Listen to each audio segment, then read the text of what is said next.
What up, what up? Guys. Welcome to Best Buds 40K, the best 40K podcast on the planet. Woo! This is a fall special edition of our podcast, Connor. And let me tell you why.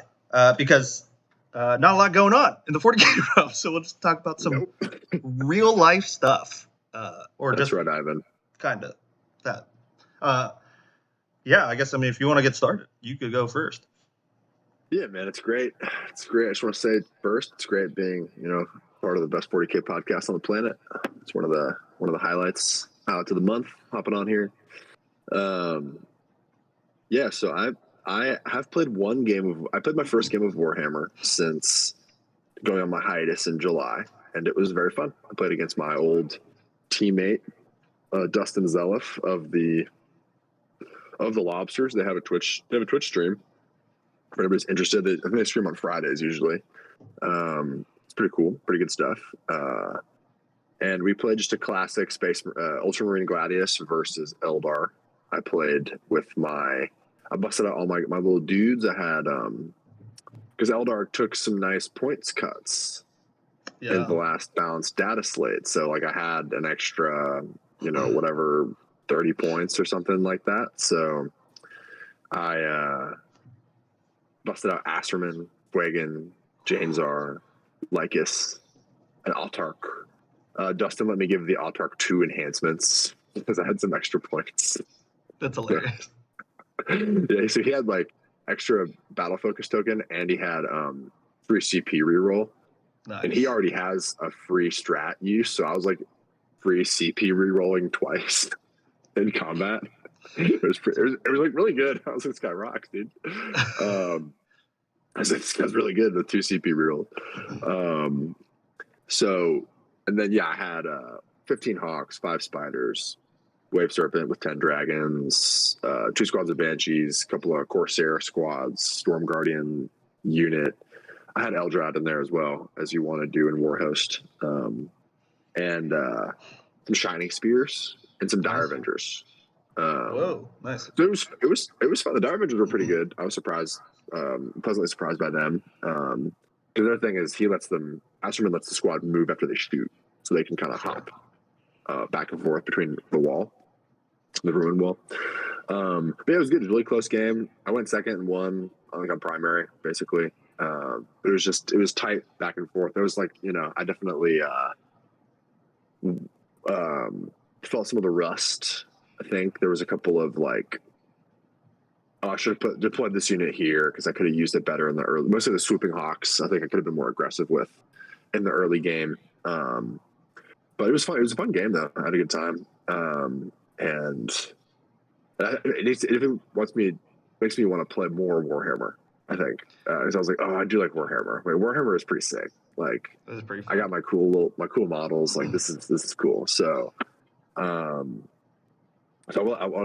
try to go to an RTT or something soon here. And I was thinking about my list too, because I played Warhost, and then I was like, well, okay. So I think Warhost is really good if you have 2 transports, because you want both strats to get back into the transport.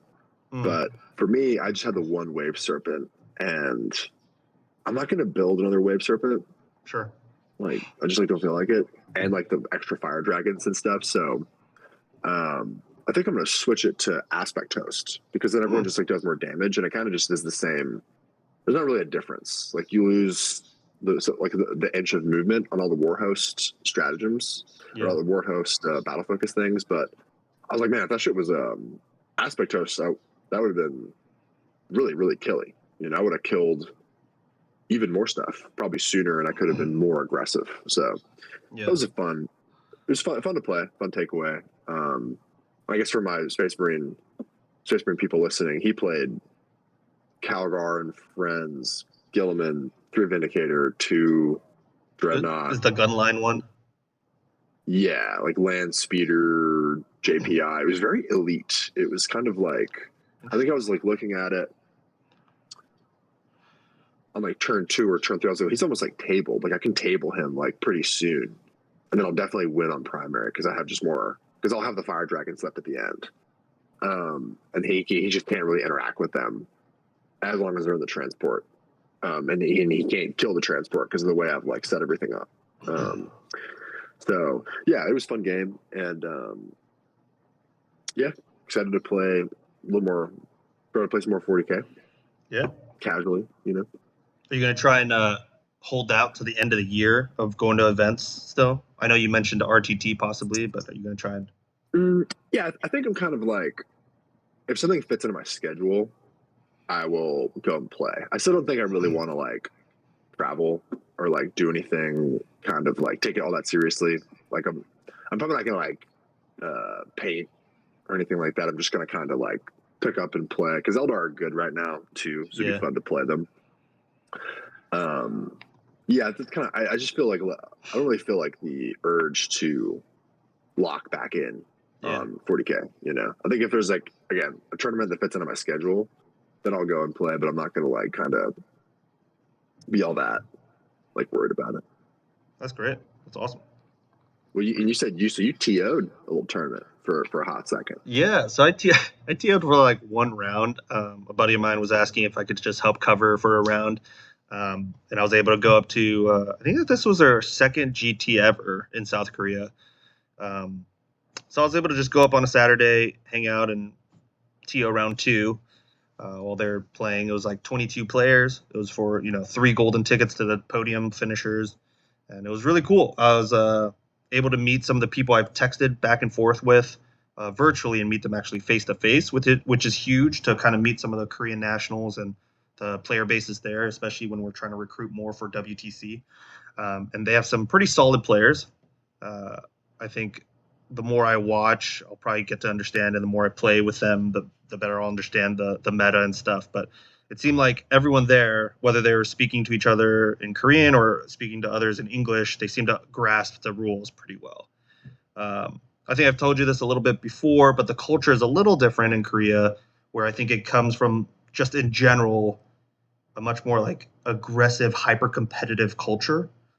We've seen this from past esports events, as a nation who's come from a high gaming background of League of Legends, StarCraft, anything like that. A lot of the culture is much more like very strategic and very like focused on winning more so than maybe the play styles we've seen in Europe or America in the US, where it's much more intent based or much more like, hey, I'm glad you and I both had a good game. It's more like I had a good game if I crushed you. And, vice versa. But so we'll see how the meta turns out and the community keeps going. But it was cool to just talk to people in general. And it was pretty eye opening to see what the meta in Korea was. There was actually a decent amount of Knights players. This is pre balance slate. So even though the balance slate came out before the event, the rules cutoff was too late. So I'm curious, how do players take getting crushed? So I think what I noticed was like if they know they're going to lose, especially by a substantial amount, they become much more like gentlemanly. I think it's much more like relaxed, and they're like, all right, well, it's inevitable. The loss is coming. Let's just casually play this. But if they are winning slightly, or I think if they're winning by a large amount, they will try to hit that home very hard. Like they will nail that hammer into the ground as much as possible, which is interesting, right? Because even if, sometimes you see the opposite in some of the US forums and settings where it's like, hey, I'm winning, I'm going to ease up a little and like just chill and just chat, be much more chatty with my opponents, or like let them do a couple takebacks or whatever.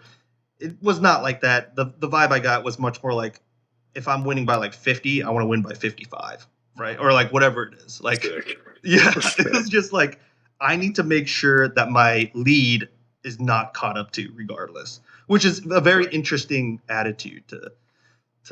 I mean, it's great for WTC, I guess, if you're trying to scrape points. It's a good team attitude, I think. Yeah. So that was interesting. Yeah. It is interesting. Yeah. I like it. But I also am excited. I haven't really done too much gaming on that front. I've done maybe a game a couple weeks ago on TTS with Jason from the team, and then I played Demetrius like the week before. But with the new Knights Codex coming out, I'm trying to hone in on that. Ivan, we need to do a TTS Best Buds stream game. Dude, I didn't even think about that. We need to figure out. Now that I just thought about it right now. We need to next month. Let's do that. Yeah, let's do that. And I'll have the Knights Codex by then. So exactly right.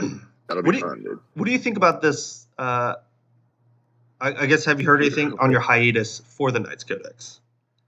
Wait, I have one more idea about the stream game. Ivan, let's do a tournament that's just you and me. What?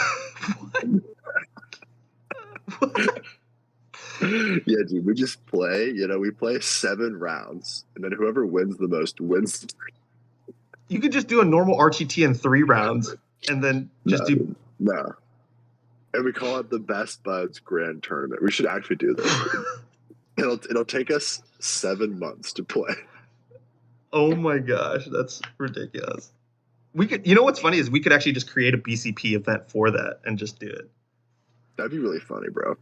Yeah, people could track it for 7 months. Just watch. That would be super fun. So yeah, so we do it parallel to the podcast. So we up our content output a little bit. So we're playing game a month, and we're doing 1 podcast a month. And we do it for the next 7 months. In a way, I feel like that's ridiculous, but also want to do it. Yeah, it'd be great, dude. Making a BCP event for it would be so funny. I mean, I could write the battle reports like I do on my Instagram, and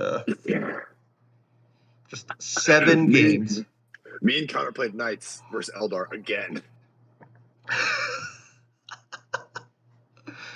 So ridiculous. That'd be funny. Okay. That's a good idea, though. That's a good idea. Yeah, we should do that. So you're asking about if I heard anything about Knights, I think. Yeah. Have you? I've heard nothing about Knights. My finger not on the pulse. Same here. I've only actually, you know what? I lied. I heard about this Valor Strike Lance detachment or whatever that you could advance and shoot essentially on everything. So people are just grumbling because Imperial Knights just are on your deployment edge on turn 1 and shooting. Gross. So it would be interesting to see that. There's another one called like the Questoris Companion Detachment, which allows you to it's like better for if you have more big knights, and that has some cool stratagems like advance and charge. It's got like fallback, shoot, and fallback, shoot, and charge. I think also there's some cool stuff in there, and there's no more 6 up feel no pain or 5 up feel no pain stuff. But they still have the oaths where it's like you could accumulate CP based on and then gain some abilities based on what oaths you fulfill throughout the battle. But I'm undecided if I want to take Knights. I think I'm going to do either Knights or Chaos Knights for WTC. Nice. Yeah. So we'll see. We will see. But I saw that they changed the one Chaos Knights rule. The sticky rule is only in the command phase now. Yeah. Which is huge. That makes sense. That makes sense. Yeah, man, Knights. I feel like Knights that's a good pick to have, I would say. Yeah. I think both Knights are. If you just want to skew, and there's either Knight for a tournament like WTC, especially if you can't play as much. Just fucking Knights, dude. They move, they shoot. There's some strategies I can learn. It's pretty straightforward. 14 War Dogs is still a good thing, I still think Knights should be banned, but that's just me. Yeah. We don't really care what you have to say on that word. That's whatever. Dude, I'm yucking your yum on that all day, dude. Terrible. It's a crime. Knights are a crime against humanity. I don't even know what that means. Yucking your yum? Is that what you just said? Yeah, dude. Yeah, it's like, I love this thing, but someone else thinks it's kind of weird. It's like yucking their yum. Because you're like, yum, I love Knights. I'm like, yuck, I hate Knights. You're a freak, Ivan. You're a little freak. That's what that's what I'm talking about. I don't know if that's how I took it, but yes, I agree. Yeah. Interesting. Yeah. But it's interesting because within our fall special of this episode, it seems like in general, both of us have taken a step back from Warhammer a little bit. which is nice, just from real life stuff and whatever personal ongoings we have. And it's been kind of, in a way, a little refreshing. On kind of the nerd side, I have been investing a little more into like Pokemon and Magic the Gathering stuff, which has been kind of fun. Okay, because you rip packs, right? I rip packs here and there, and then I kind of like, do PSA grading. So I'll like go and kind of like submit cards to see what type of grades I get on some of the packs I open, which has been fun. It's a very casual thing. Yeah. PSA grading is like there's a authority that inspects the card and says it's a through something. Yeah, like a 0 through 10 or whatever. There's actually a lot of companies that do it, which is interesting. PSA is like the longest going on one, like the oldest one. It's been the most renowned. But there's some other ones that do like AI grading or like whatever it is. Nice. And it raises the value. I've been playing some video games a little bit. Whoa! Just been playing some PlayStation 4. Been playing. Do you know this game Broforce? You ever played that? That sounds like a joke. I've never heard that. Yeah, dude, Broforce rocks. It's like a side scroller. It's like Contra, basically. Whoa! But all the characters are like movie action characters, like the Terminator or like Kill Bill, the bride from Kill Bill. That's awesome. Or like there's like Bruce Lee is from Enter the Dragon or something like that. One of the movies he was one of his like bigger movies. Like they rip the character and they give him like a different name where it's like the Terminator is like the Broinator. Just like have like dumbass names, and you just like run through the setting and you fight terrorists.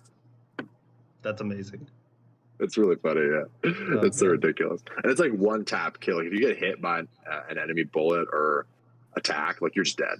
So it's fun. It's a cool game. You know what I realized we got to play is Vermintide. Yeah. Just normal hack and slash, dude. Do you have it on PS4? I guess I can get it on my computer, maybe. Well, I thought you have a PS5. You don't have a PS4? My roommate has a PS5. I don't have a PS5. Oh, okay. I think I do. Is that Vermintide 1 or 2? I don't remember which ones. Yeah. So I do have Vermintide 2. But yeah, I have Vermintide 2. We can figure it out. I think it's cross-platform, right? You could play on PlayStation. But I don't know if I can play on PlayStation 4. Pretty sure you can. You can. Okay. Yeah, I'll be down. I mean, we'll figure it out because I just want to do some hack and slash while we're talking and stuff. That'd be good. Dude, yeah, we have we're gonna branch out the podcast. This is the new thing, guys. We're gonna become streamers. We're gonna play like old PlayStation games. Oh man. Yeah. This is during our 7-game journey of Grand Tournament. So we're like playing TTS and playing Vermintide. And it's like the TTS game ends up taking like 7 hours to play. Oh God! And your K is like, "What are you fucking doing?" She would kill me. She would, yeah. Yeah, I'll be lost, Ivan. It's just best bud 40K. Yeah, there's only one of us. It's me. Oh my gosh! But I respect her decision, honestly. You know what? I'm gonna create that event tonight, and I'll invite you to it. Yes, dude. Let's go. Yeah. It'll be a 7-month GT. You just have to wait until it gets picked up by somehow it gets picked up by one of like the big 40K. Like Art of War is like, what's the best buds 40K super major? Who the fuck are these guys? Why is there only 2 people? Wasn't this one guy on that lobster team? Wait, isn't this guy the captain of the South Korean team? What the fuck? What are they doing? Yeah. What is this shit? How do they know each other? Oh, that's so funny. And they're playing Knights, Eldar, 7 rounds. Oh my god. No, they find it at the end. Like on the 7th round, they're like, wait, what the fuck? Oh man. And then we could change lists every round, obviously. Even change factions if we wanted to. I don't know. Yeah. Whatever. It's so funny. That's so funny. How about this? How about we make the ground rule where the loser can change their list, but not tailor it to, but they could change their list. Yeah. I think that's a fair one. Yeah. Winner has to That's a take good their idea. same list. Yeah, Yeah. that makes sense. Yeah. Okay, fair. All I right. can't wait, dude. It's gonna be awesome. Man, I'm gonna be changing my list every round. This is gonna be great. Dude, I don't know. Maybe I'll be changing my list every round, dude. Maybe I'm playing them 20 fire dragons into you, dude. God. The thing is, that's not even like tailoring your list. That's just a good list. That's just a good Eldar list, dude. That's That just shit a is good- so gross, bro. The 20 fire dragons are so insane. It's brutal.